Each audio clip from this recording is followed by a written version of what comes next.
On this Wednesday night, Donald Trump meets the press. The atmosphere, bit circus-like. The messages, very serious. The U.S. president blasting Canada on NAFTA while squarely supporting his choice for the Supreme Court. But with hours to go before the hearing, more accusers are coming forward. Also tonight, why the transfer of a prisoner dominated the political conversation in Ottawa. And when your house is the center of a serial murder investigation, you'll hear from the woman who lives where Bruce McArthur is alleged to have buried his victims, waiting to reclaim her privacy. This is The National.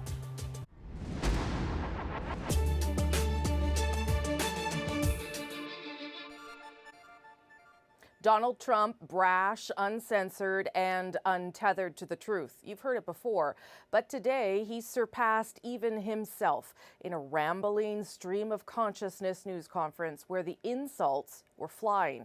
And among his targets, Canada, NAFTA, our chief negotiator, and the Prime Minister. The CBC's Katie Simpson looks at what it may mean days before the latest deadline. Did you reject a one-on-one meeting with the Canadian Prime Minister, Justin Trudeau? Yeah, I did. Why? Because his tariffs are too high and he doesn't seem to want to move, and I've told him, forget about it. Donald Trump is making trade tensions deeply personal, using insults, hyperbole, and threats. The president took fresh aim at Canada and the Foreign Affairs Minister leading the Canadian NAFTA negotiating team. And frankly, we're thinking about just taxing cars coming in from Canada. That's the mother lode. That's the big one. We're very unhappy with the negotiations and the negotiating style of Canada. We don't like their representative very much.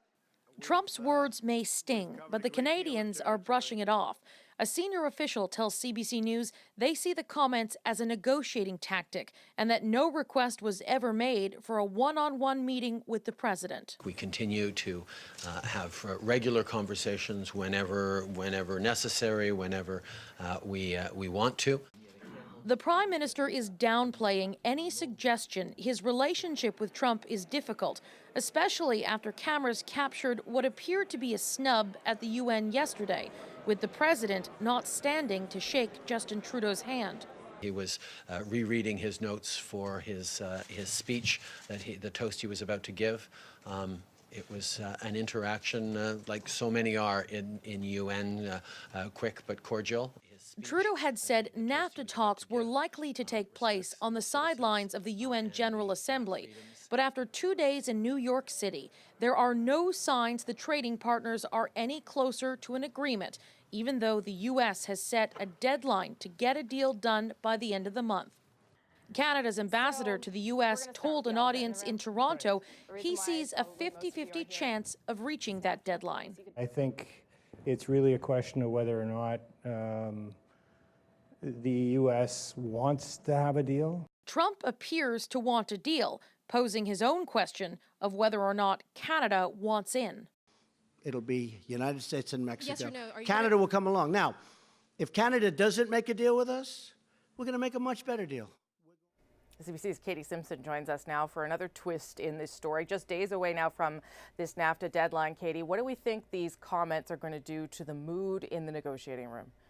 These discussions are already uncomfortably tense and very difficult, so it certainly is not going to help things whatsoever behind the scenes.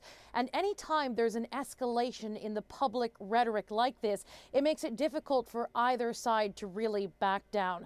Negotiators from Canada and the U.S., they are exhausted. This has been going on for 13 months now, and there's a sentiment starting to build in Ottawa that there is frustration that this is taking so long because so many of the big brains on Parliament Hill, some of the smartest minds in government, they are focused solely on this, and other issues that might need some attention aren't getting the attention they necessarily need. So there is a recognition they want this done soon, but whether they're going to meet that deadline, unclear. Okay, the CBC's Katie Simpson in Ottawa tonight. Thanks, Katie. Okay, so much tension there, but Canada and NAFTA were not the main topics for the president. He spent a lot of time talking about the storm surrounding his embattled Supreme Court pick, Brett Kavanaugh. Now, tomorrow, both Kavanaugh and his first accuser, Dr. Christine Blasey Ford, will testify before the Senate Judiciary Committee, even as the number of sexual misconduct allegations against him grows. And that's where Paul Hunter tries to pick up the thread. shielded from view almost by a security guard's umbrella, Brett Kavanaugh today heard from number 3, a third woman accusing him of sexual misconduct in decades past. Julie Swetnick's tale, made public today, is vivid, specific, and horrifying. In a sworn affidavit, she says that at multiple house parties near Washington in the early 80s, she witnessed efforts by Kavanaugh and others to cause girls to become inebriated and disoriented so they could then be gang raped by a train of numerous boys. Drinks were spiked, she says, so girls wouldn't say no. The boys lined up outside rooms waiting for their turn with a girl. These boys included Brett Kavanaugh. Swetnick follows 2 others now telling tales of misconduct in Kavanaugh's past. Christine Blasey Ford says he sexually assaulted her at a drunken party in '82. Deborah Ramirez says he exposed himself and forced sexual contact on her in '83 or '84. I think it's ridiculous. Trump today also called the latest accusation a disgrace and a con job. Are all 3 women lying? What's your next question? Everybody says. Other Republicans went further. Here's what I think. If you went to a party once where people were being drugged and gang raped, you wouldn't go to the next 9. That you would tell somebody. And that you have an obligation, if you see people being abused, to come forward and say something about it, if not for yourself, for them. So I'm very suspicious of this. As it stands, neither Swetnick nor Ramirez will testify before U.S. senators assessing Kavanaugh's worthiness for the Supreme Court. Ford will testify tomorrow, followed by Kavanaugh, who denies all of it. Today, he said Swetnick's accusation is from the Twilight Zone. Later, he released his opening statement for tomorrow on Ford's allegation. I was not perfect in those days, he'll say, just as I am not perfect today. I drank beer. Sometimes I had too many. I said and did things in high school that make me cringe now. But that's not why we're here. It ends with I am innocent. Because hopefully this is going to go very well on Thursday. Said Trump tonight. He still backs Kavanaugh, but like the rest of the country, he awaits tomorrow's testimony. Now, it's possible I'll hear that and I'll say, hey, I'm changing my mind. That is possible. And tonight, Adrian, word that a 4th woman and possibly a 5th has come forward. On the 4th, NBC News is reporting she describes a night in 1998 when Kavanaugh was in his early 30s after a night of drinking at a bar here in D.C., shoving her, quote, very aggressively and sexually against a wall. She says she has witnesses, including her daughter. Kavanaugh was reportedly asked about that latest allegation by Republican senators yesterday. He denied it. So, Paul, yes, this official Senate hearing is tomorrow. So much of this obviously playing out publicly now. More, as you said, emerging about Brett Kavanaugh. But Christine Blasey Ford is also getting her thoughts out tonight, it seems. Indeed. This is a copy of her opening statement tomorrow. It's mostly stuff we know already, but in succinct, stark, ugly terms. She talks about that night we've heard about, the high school party with, as she describes him, Brett Kavanaugh, the boy who sexually assaulted me. She describes the assault, how she feared for her life, how it's haunted her, and how, since going public with it, out of a sense of civic duty, she says, she and her family have faced death threats. She is terrified. Tomorrow, Ford will say all of that and more, and then take questions. Adrian. Well, I know you'll be watching. Thanks very much, Paul. For a sense of how big a deal tomorrow will be and how it could mirror a similar hearing almost 30 years ago involving Justice Clarence Thomas, take a look at this. 2 letters to 2 women from different eras. One signed by 1,600 black women in support of Anita Hill, who accused Thomas of sexual harassment back in 1991. And one signed by 1,600 men in support of Christine Blasey Ford, posted in today's New York Times. Both with the same message: we believe you, we're behind you. And those 2 letters reinforce a running theme here that, yes, it's been a long time since 1991, but it's not exactly a whole new day. So here's a look at what's changed and what hasn't. On several occasions, Thomas told me graphically of his own sexual prowess. Anita Hill faced 14 senators in 1991. Christine Blasey Ford will face 21 senators this time, all but 4 of them men. And 3 of those who questioned Anita Hill all those years ago will be there again tomorrow. Democrat Patrick Leahy and Republicans Chuck Grassley, who's chairing it, and Orrin Hatch, who now, as then, is skeptical. Why did she wait 10 years? Why did she follow him to the next job? I think it is a smear. I don't think there's any question in my mind. In 1991, when all those men grilled Anita Hill relentlessly, that drew fierce criticism that lingers today. This time, Republicans have called in a female outside counsel, Rachel Mitchell, who will lead the questioning. She clearly will be able to ask both sides more knowledgeable questions, more pertinent questions than really the ridiculous set of questions that we had during the Anita Hill hearings. In Anita Hill's day, sexual misconduct certainly wasn't talked about the way it is now. The Me Too movement of this generation has overwhelmingly changed the conversation. And now, thanks to Anita Hill coming forward, everybody who works in a large company goes through sexual harassment training. And of course, we have the Me Too movement has really heightened the awareness just in the last year over the issues of sexual assault. Here's a look at what else we're working on tonight. Experts say a simple metal bracket could make all the difference in saving a roof in the path of a tornado. We'll put the technology to the test. And a little later, her landscaper was Bruce MacArthur. Her home that she'd lived in all her life, suddenly the scene of a serial killer investigation. Our exclusive in-depth interview ahead. First, though, the fierce political debate over where a convicted child killer is incarcerated. The kidnapping of 8-year-old Tori Stafford gripped people across the country a decade ago. Now, the treatment of one of the people who killed her has seized the opposition in Ottawa. She has been transferred out of maximum security prison and into an Aboriginal healing lodge. Catherine Cullen has the story.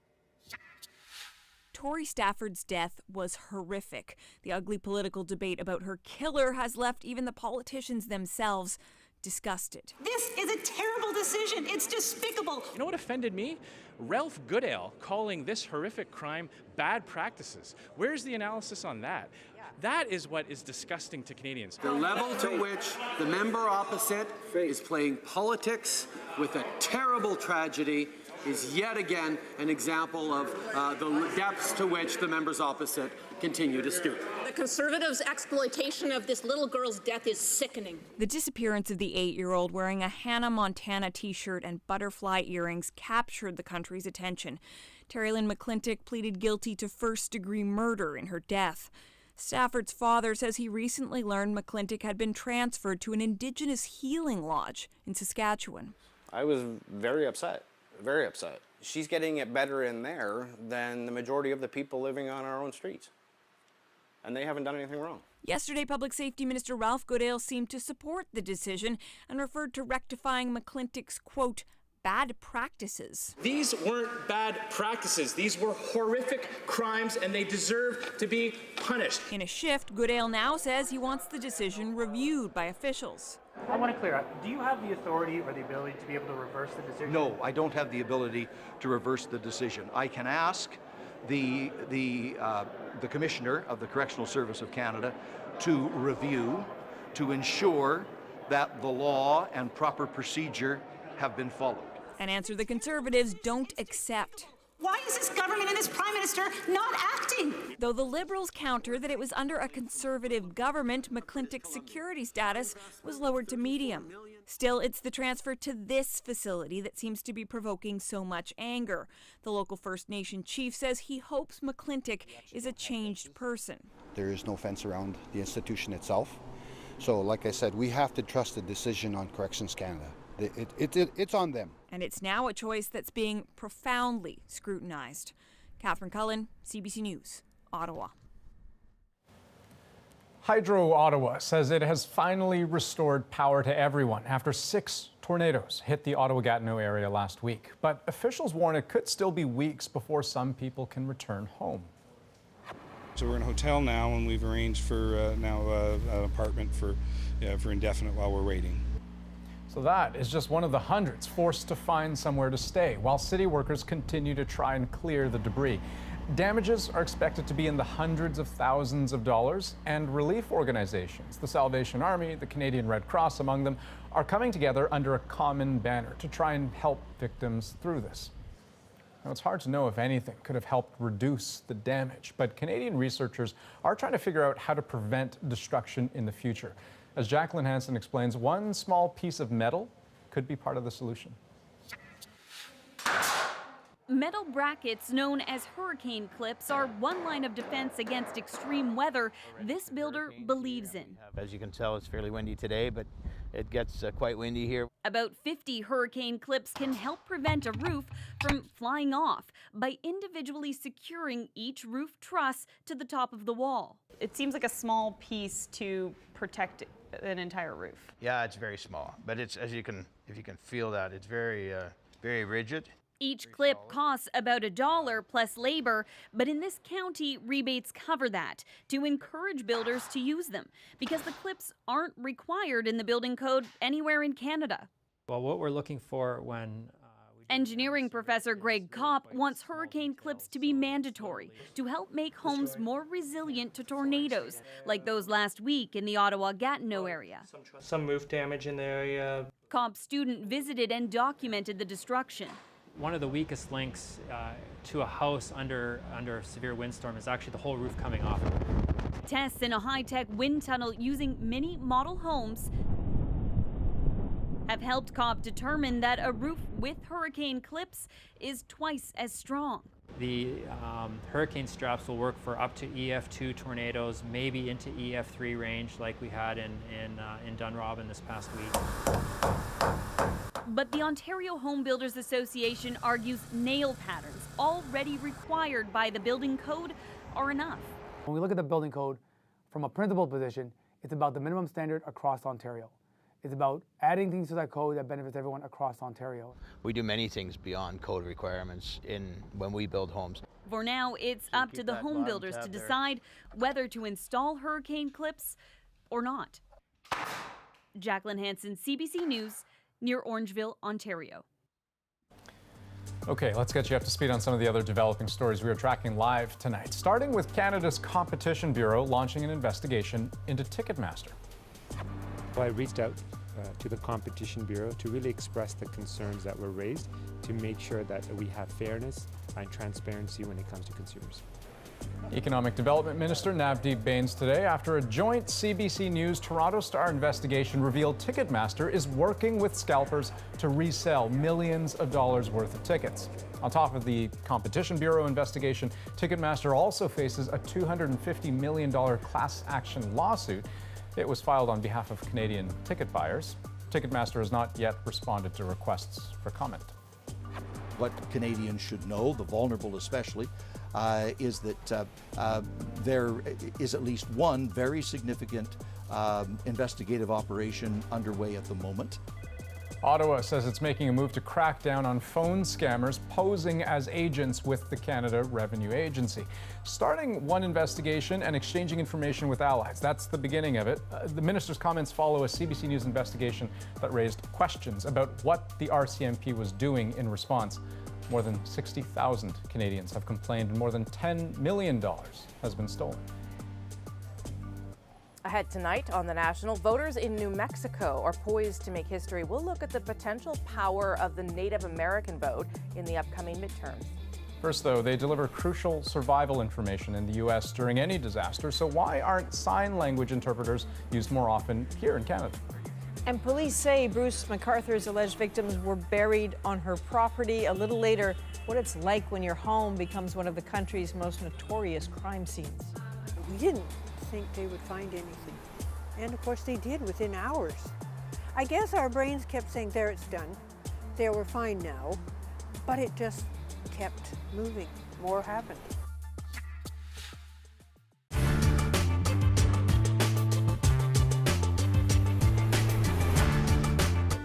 So how close is this to the actual cab of one of those new streetcars? This is a full-size, regular-size cab.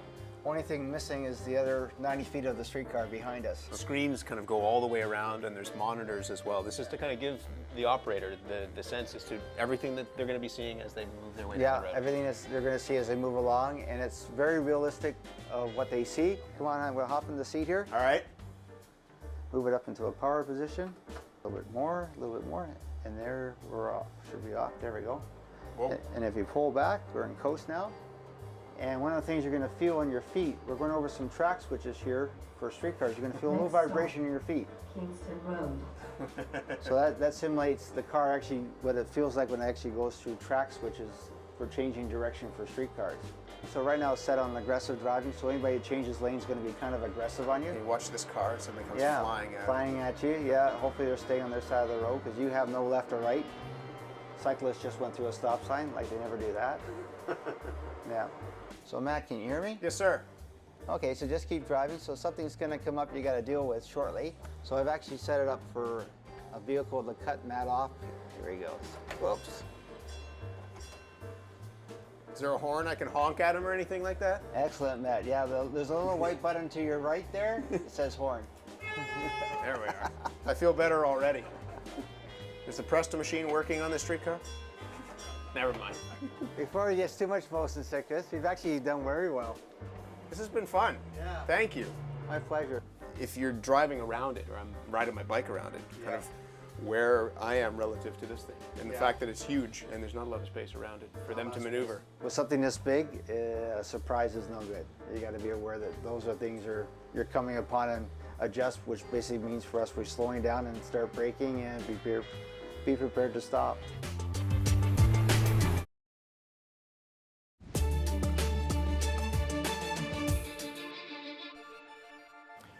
Over the past few years, Canada has been hit by one natural disaster after another. Each time, emergency officials scramble to get potentially life-saving information out to the public. But for people who are deaf or hard of hearing, it wasn't as accessible as it could have been. Cass Rusi has more on why signing during disasters can be so critical. And to help tell the story, she's joined by sign language interpreter Jennifer Hawkins. When Hurricane Florence came barreling down the Carolinas on the U.S. coast, emergency services were at the ready. Powerful rain bands may produce another 15 to 20 inches or more. Federal agencies dispensed valuable and potentially life-saving information on emergency preparedness during television briefings. Every word was also interpreted in American Sign Language, or ASL. But the same can't be said in Canada. Whether it's last week's tornado in Ottawa or a van attack in Toronto, televised briefings alerting the public about details of the emergencies did not include interpreters. Welcome, everyone, to the first deaf political rally. It's a long-held grievance with groups representing the more than 300,000 Canadians who are deaf. Signing is the preferred language. Isn't closed captioning enough? I think if you want to maximize accessibility and get the information out there, provide it to a larger audience with captions as well as interpreting services. Professor Deborah Russell's research in the field of interpretation spans more than 30 years. There isn't, I think, an awareness perhaps on the part of broadcasters around the importance of accessibility for deaf and hard of hearing people.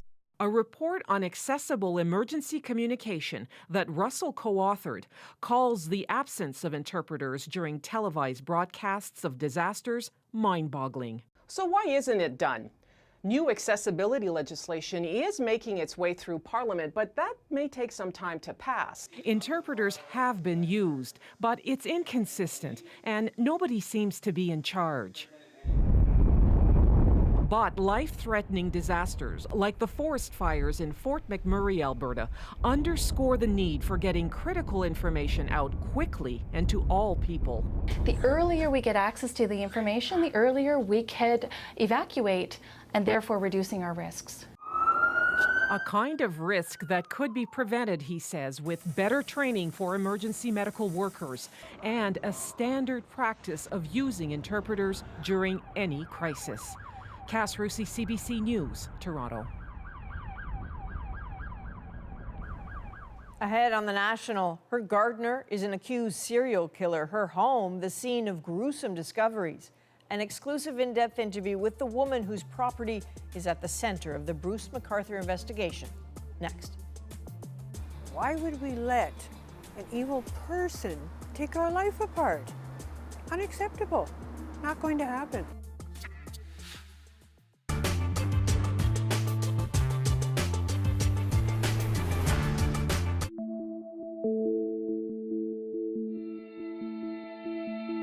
Between the 1960s and the 1980s, tens of thousands of Indigenous kids were taken from their families and put into the child welfare system.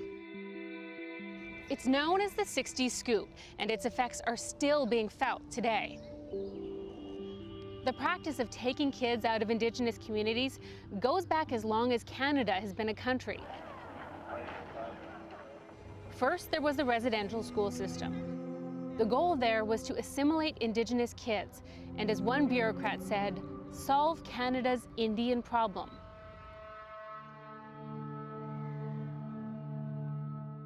Then in the 1960s, provinces started taking large numbers of Indigenous children into care.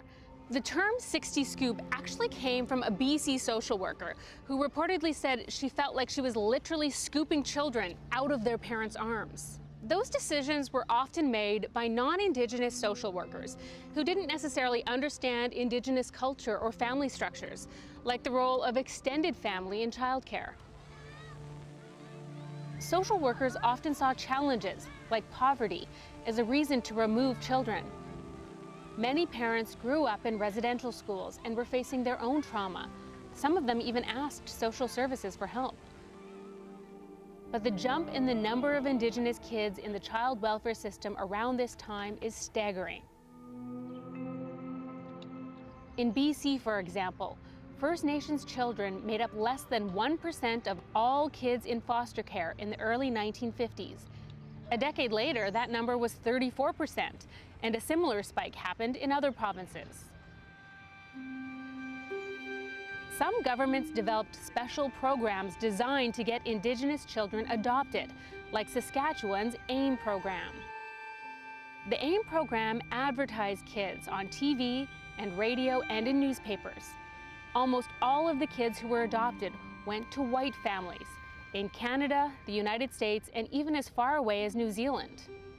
Across the country, thousands of Indigenous kids were adopted out, but to this day, the government says it still doesn't know exactly how many. Many of these adoptions didn't work out. One study found that 1/5 of Indigenous adoptions had broken down by the time a child turned 15, half of them by the time they were 17. But it wasn't until the 1980s that the government really started to examine the damage the 60 scoop caused families and communities. In an influential 1985 report, a Manitoba judge said cultural genocide has taken place in a systematic, routine manner. More than half a century after the 60 scoop began, the trauma and harm are still affecting families. Many survivors say they were abused while in care. They continue to struggle with trauma and loss of family and identity, loss of language and culture, loss of history, similar to residential school survivors. And they don't always have information about where they came from. Some survivors are struggling to find their biological families.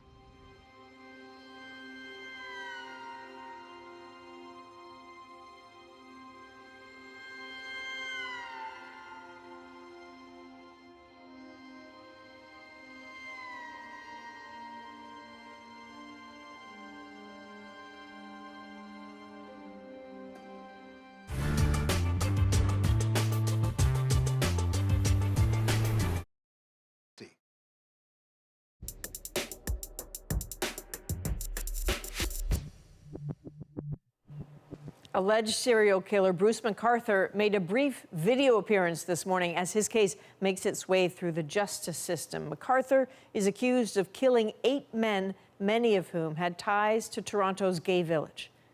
Tonight, we go in depth on a part of the story most people haven't heard: the house at the center of this investigation and the people who live in it. The address on Toronto's Mallory Crescent, where McArthur worked as a landscaper, has become synonymous with the horror of the story. It was mid-January when police first arrived, giving the owners of the home, Karen Fraser and her partner Ron Smith, 20 minutes to pack up and leave.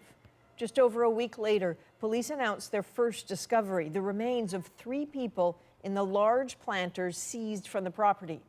Police spent the next few weeks thawing the frozen ground, then digging up the backyard. By spring, 4 more victims were identified from the remains found in those planters. The final discovery came in July after canine units led police to the ravine behind the Mallory Crescent home, and the 8th victim was identified. Throughout all of these terrible twists and turns, our Ioana Remiliotis has stayed in touch with Karen Fraser. Tonight, in a television exclusive, she tells her story. So the house was built in the 50s, and my father owned it as a rental for a long time. Then I bought it from his estate. Is this where the police were most of the time? In the winter, that's why there's the new grass, because that's where the tent was for forensics. The police are gone, so is the evidence. Then it's a small step to make Karen Fraser is now left to imagine. They basically had to do the whole yard. The dogs indicated that there were problems, so. And the Problems in terms of things that there were things. I think items of interest is a nice, safe phrase, isn't it? For months, Karen's home was a crime scene. Her life trapped in a horror story that wouldn't end, as police found the body parts of one victim after another. The police rappelled down there, and these are the shots that everyone saw of them digging this out. The last of the remains were found dumped back here this past July. We thought it was over, that they were just coming here to be thorough, of course, and we didn't think they would find anything. And of course they did within hours. I guess our brains kept saying, there, it's done. There, we're fine now. But it just kept moving. More happened. So yeah, it was harder. It was a very odd time. The fragments of this story are nightmarish, and Karen still struggles to piece them together. Bruce MacArthur, the man accused of murdering 8 men, was her gardener for a decade. We still have trouble putting the man that we knew together with this alleged serial killer.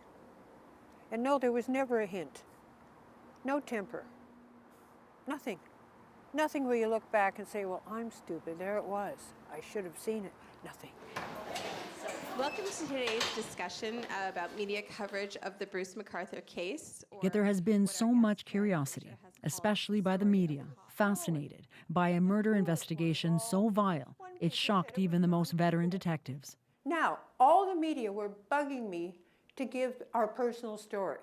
Karen has come here twice now to speak to journalism students at Toronto's Ryerson University. We had no idea what had happened. We sat for about 4 hours in a very cold police station waiting to be questioned. She wants them to know how powerless she felt, how she lost control over her own story and is only now getting it back. It's a bit strange because when you're in the middle of it, you don't realize how big the story is. But talking to the people who will be covering stories, hopefully not like this one, that's part of making it better. Karen has never had media back here, and this is her first television interview. Questions still overwhelm her. How did you deal with it? How did you deal with the information of what had happened in your home or outside your home? Well, a lot of it I really have locked in a cupboard in the back of my mind. And every once in a while, must be an old cupboard because the door pops open on its own. And bits of it try to come out.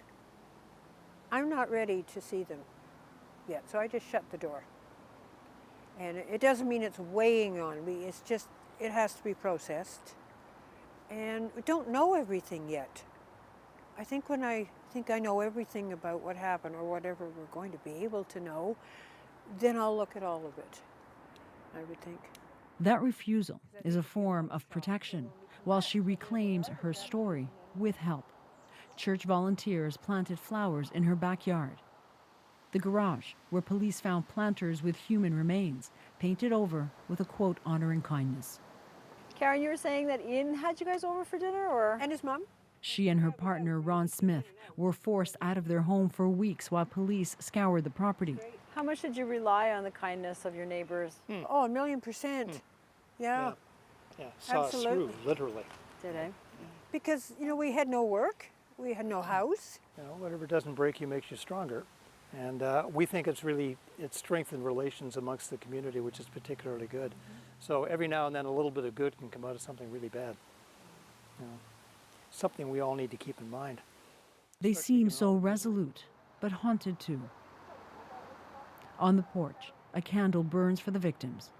A reminder, this was not just a crime scene, it was also a graveyard. It's appalling. My only bad moments is when my mind wanders to the last few minutes of the victims. And I can barely stand to have that drifting through my mind. So I take that and put it in a box, shove it in the cupboard, shut the door again. It's clear she's not ready to unleash it all.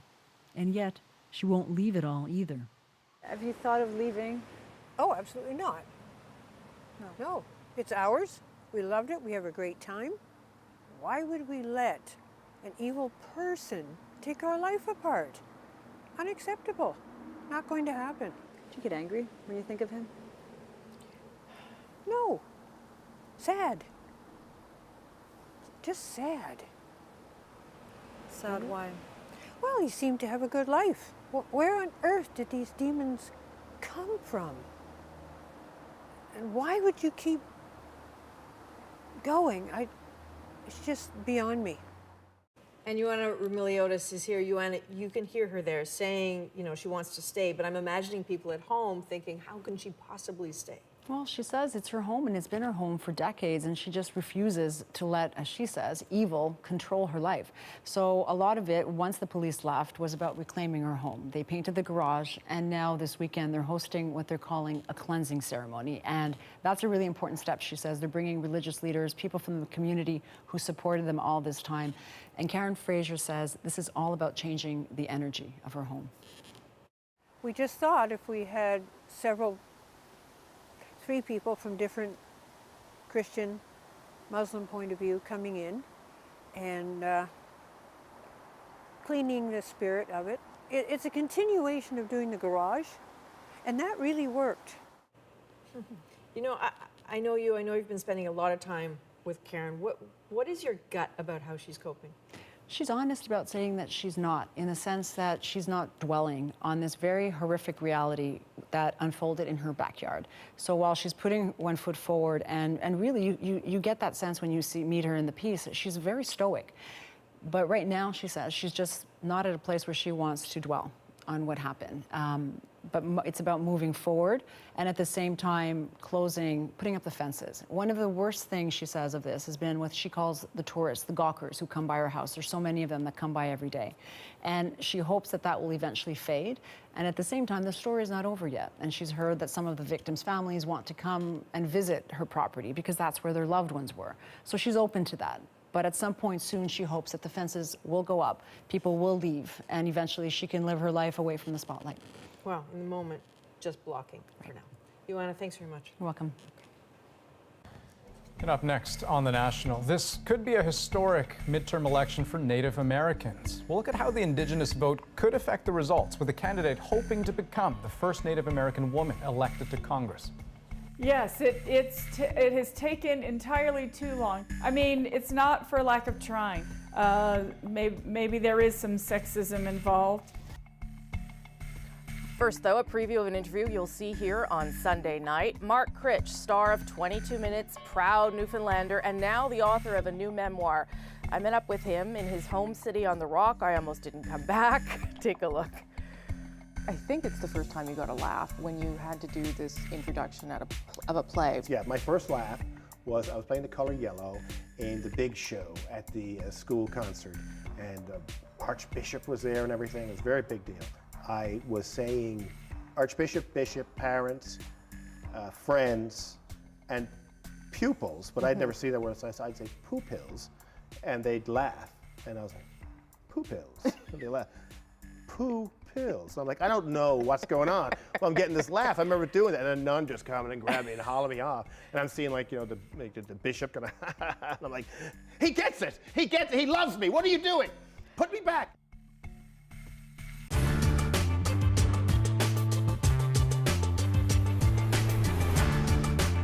Did I escape it because my skin was white? I don't know. I know that not all of my young friends got whipped or beaten or whatever.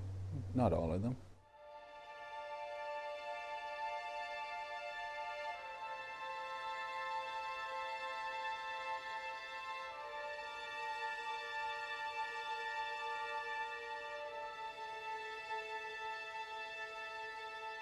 My mother had the option of homeschooling us, but she decided against that, and there was no other option. And I call them the PR nuns, but when Mom and Dad went over to see about the possibility of us going to St. Anne's, they were told by the PR nuns, oh, we have the top cream of the cream of teachers here. They all have their education. So just imagine in the morning, I get up and it's home. It's what I'm used to. We're in a freighter canoe, and now I've been whacked and pulled into St. Anne's, kicking and screaming, basically.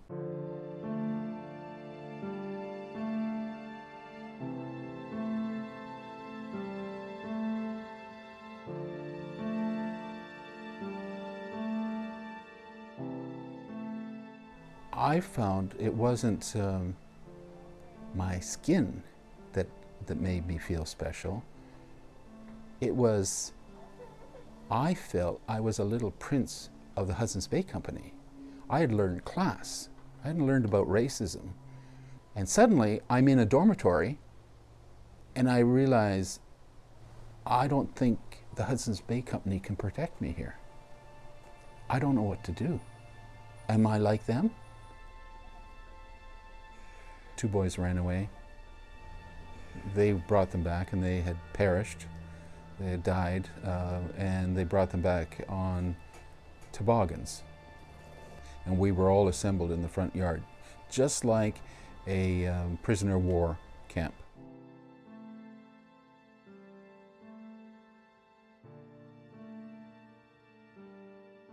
I thought, well, there's no hope then.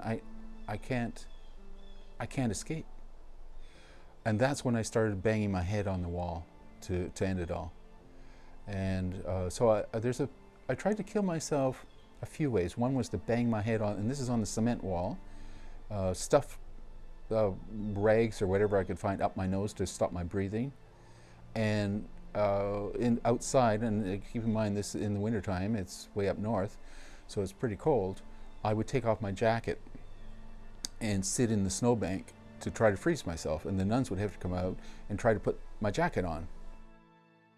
I don't think I did it like, you know, hundreds of times. I think I probably did it maybe 5 to 10 times, probably. Some people would say you're acting crazy, but I would say craziness is a natural reaction to a crazy situation.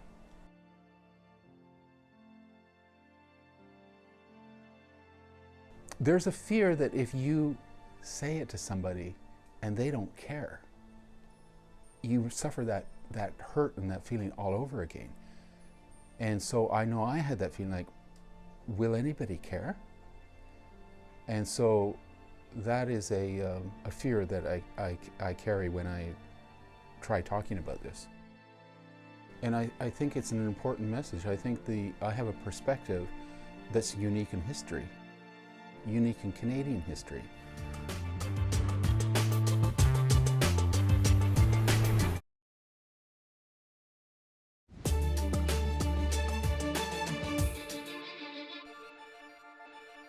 We did an exercise of looking at a bit of the platform of the Green Party and ours, and did a comparison, and we do feel there are a lot of principles, values, and certainly very specific policy measures that match up. A proposal today from New Brunswick Premier Brian Gallant. His Liberal Party is reaching out to the Greens, seeking an alliance that would keep the Liberals in power. No party won a majority in Monday's provincial election. The Liberals didn't even win the most seats, but combined with the Greens, they would have more than the Progressive Conservatives. When it comes to public health, public safety, and protecting youth, our government will never compromise on our commitment to you. New details tonight on what Ontario's marijuana market will look like when pot becomes legal October 17th. In a bill set to be introduced tomorrow, the government will not put a cap on the number of retail stores allowed to operate in the province, but there will be a cap on the number a single company can operate. Another key point, any company still operating an illegal pot shop as of October 17th will be blocked from getting a license. Also tonight, there are reports that one of the Salisbury poisoning suspects is not who he says he is. 2 online investigative websites have identified this man as a highly decorated officer in Russia's military intelligence service. That directly contradicts President Vladimir Putin's claim that both men are civilians. They're wanted in the UK over the nerve agent attacks on former Russian spy Sergei Skripal and his daughter. I just want to see Venezuela straightened out. I want the people to be safe. We're going to take care of Venezuela. If he's here, if he wants to meet, it was not on my mind, it was not on my plate. But if I can help people, that's what I'm here for. And we are watching to see if a meeting happens between U.S. President Donald Trump and the leader of Venezuela. Nicolas Maduro, who's in New York for the UN General Assembly, said tonight that he's willing to meet Trump and talk about anything the U.S. government wants to discuss. It was just yesterday that Trump suggested Maduro could be toppled by a military coup. Let's turn to the upcoming midterm elections south of the border. When Deb Haaland won the primary race in June, she described it as a victory for women and a victory for the working class. But it could also signal a historic step forward for Indigenous people in the United States. If she wins this November, she will become the first Indigenous Congresswoman ever, a fact not lost on a population that's underrepresented at the highest levels of government. The CBC's Kim Brunherber talked to people about the impact her campaign is having in tonight's Dispatch from New Mexico. The Pueblos of New Mexico. In this community, tradition is baked into the landscape, which is why a stranger admiring these outdoor ovens is ushered inside to taste the bread. Took one for the road. But with the midterm elections fast approaching, it doesn't take long before Raymond Aguilar is talking politics. You can bleep me out all you want, so it's a struggle with Trump, you know. No matter who's president, around here he says distrust of the federal government runs deep. The United States didn't grant Indigenous people the right to vote in federal elections until 1924. For many Indigenous New Mexicans, voting, especially in midterms, isn't usually a priority. But this year could be different. This year, many in and around Albuquerque, like the Aguilars, will finally be able to vote for one of their own. I think it'll make a lot of difference. And it doesn't even have to be anything in particular. It's just her being there in office. I'm really happy to be here. In a gazebo in a park, a political potluck. Nothing unusual here, except the candidate. Thank you. Nice to see you. Thank you very much. Thank you. In June, Deb Haaland beat 5 other candidates to win the Democratic nomination for New Mexico's 1st Congressional District. I just want to let you know that I am who I am. I'm who I am. She's a 35th generation New Mexican from the Pueblo of Laguna, a native tribe located about 50 kilometers west of Albuquerque. The longtime Democratic organizer says she woke up one day after the 2016 election expecting to see the first woman president.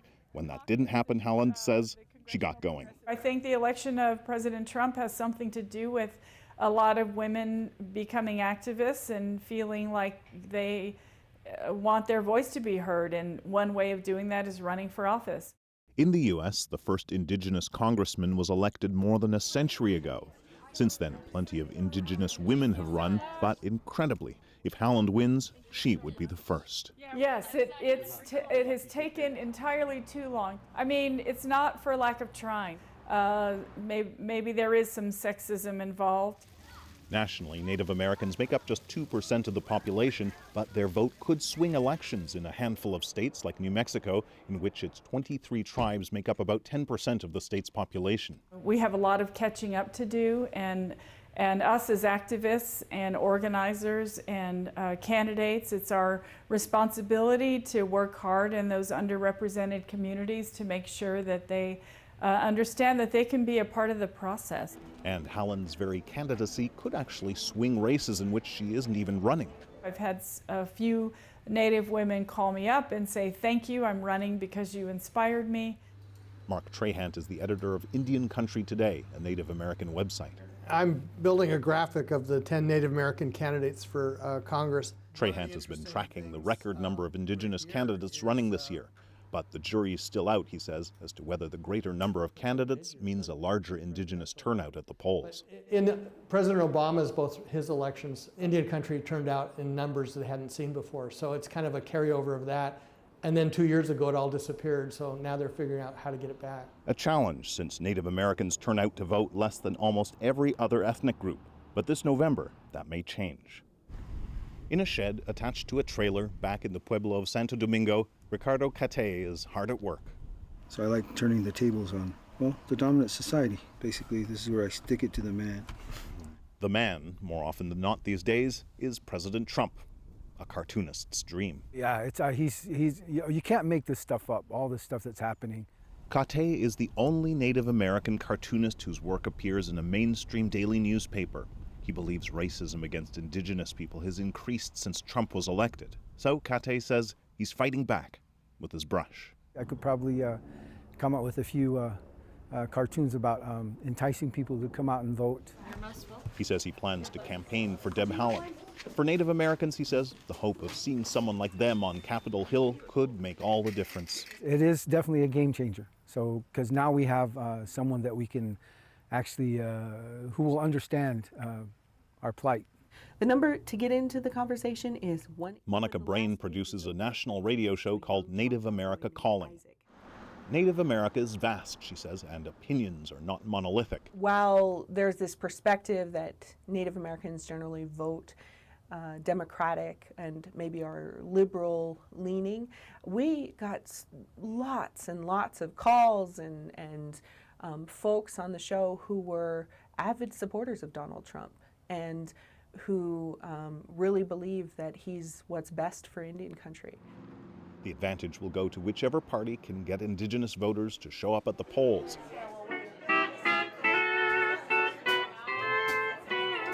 Slide guitars reverberating off walls lined with cowboy hats and boots. In New Mexico, this is as mainstream as it gets. You'll make the check out to Haaland to our small victory fund. Another fundraiser for Haaland's campaign. Here you go.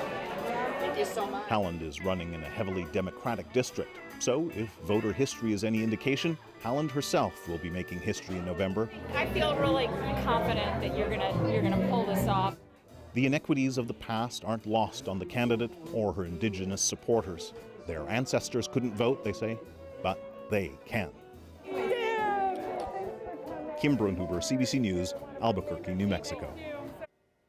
As Kim mentioned, it's not clear if Haaland's candidacy will actually increase Indigenous voter turnout, but she's also not the only one running this year. According to Indian Country Today, roughly 100 other Indigenous people have entered political races. More than half of them are women.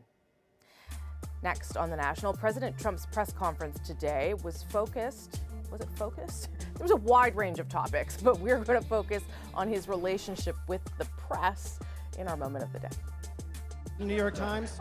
I would have gotten a bad story in the New York Times, but I will anyway, so I guess it doesn't matter. Okay, we'll do you after that, and then we'll call it quits. We're kind of thriving, not failing these days. You're doing very well. Say thank you, Mr. Trump.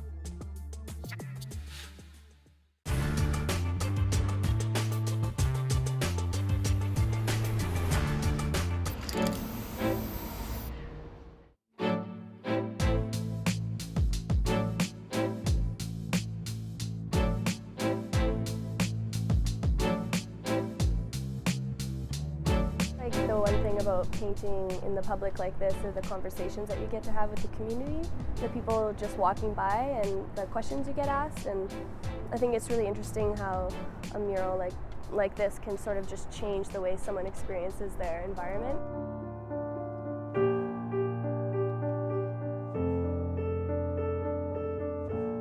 We started this project last year with a pilot of four murals in the Beltline. This year we're expanding to 11.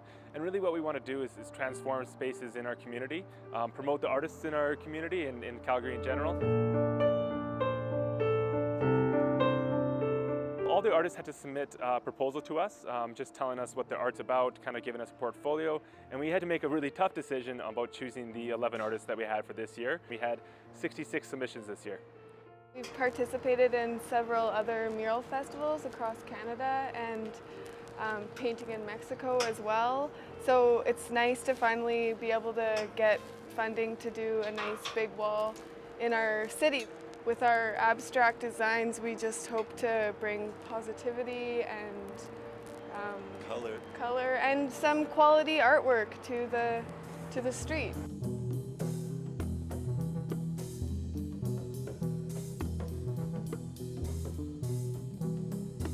The great thing about this project is that we could choose any subject, so I decided to do my mural on bees. I chose colors that were more unnatural because bees come in contact with a lot of pesticides lately, and that's a main cause that's killing them off.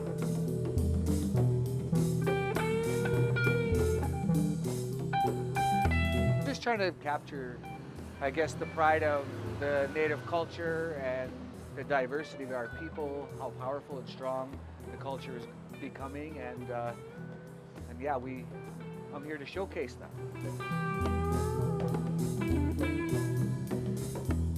I'm excited. You know, everyone's going to see my work, and people probably recognize this design, so they're going to already know where it came from.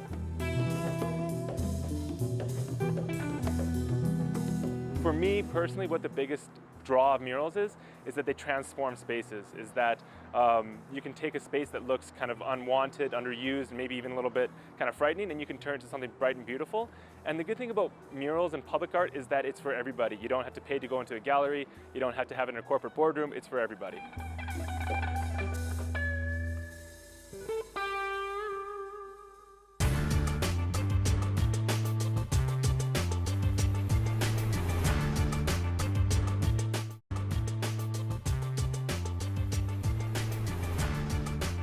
CBC. So, throughout his presidency, Donald Trump has had a, shall we say, somewhat strained relationship with the media. How's that for an understatement? And that fire was flaming again today during a pretty rare official news conference.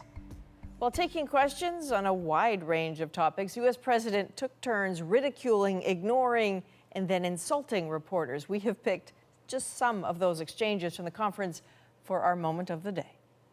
Every time I sit, I take a lot of questions from people that are screaming like maniacs in the back of the room, meaning reporters. People know that a lot of the news is fake, and a lot of the people sitting here are fake. But 20% of them are wonderful, okay? You've been asking a question for 10 minutes, so please sit down. Wow, that's a lot of hands. That's a lot of, Steve, go ahead. He's a very high-quality person, this man, but he'll probably hit me with a bad one. Why Go ahead, give it to me. Give it to me, Steve. Reuters. Who are you and where are you from? Me? Yeah, you. Guy looks like he's shocked. That's not. This is going to be not good.